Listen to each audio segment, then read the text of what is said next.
ఇక అలాగే వస్తు ఉత్పత్తి విషయంలో కూడా మనం వెనుకబడ్డాం అధ్యక్ష. ఎందుకు వెనుకబడ్డామంటే కాంపిటేటివ్ ఇండస్ట్రియల్ పర్ఫార్మెన్స్ విషయంలో జపాన్ ఫస్ట్ ప్లేస్లో ఉంటే ఇండియా 62వ ప్లేస్లో ఉంది అధ్యక్ష.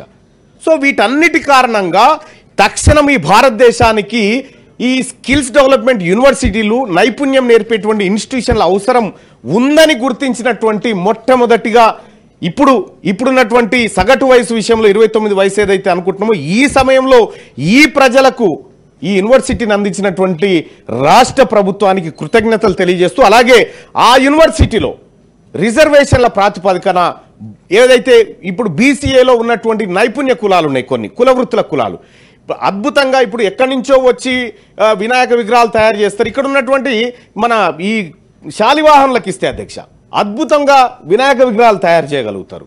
ఇక్కడ ఉన్నటువంటి నాయి బ్రాహ్మణుల సోదరులు ఉన్నారు అధ్యక్ష, ఇప్పుడు ఎక్కడి నుంచో వచ్చి ఇక్కడ చేస్తా ఉన్నారు. ఒకప్పుడు నాయి బ్రాహ్మణులు ఆ తర్వాత కుమ్మరి వీళ్ళంతా కలిసి కుల వృత్తుల్లో ఇంత ఒడ్లు పెట్టేది అధ్యక్ష.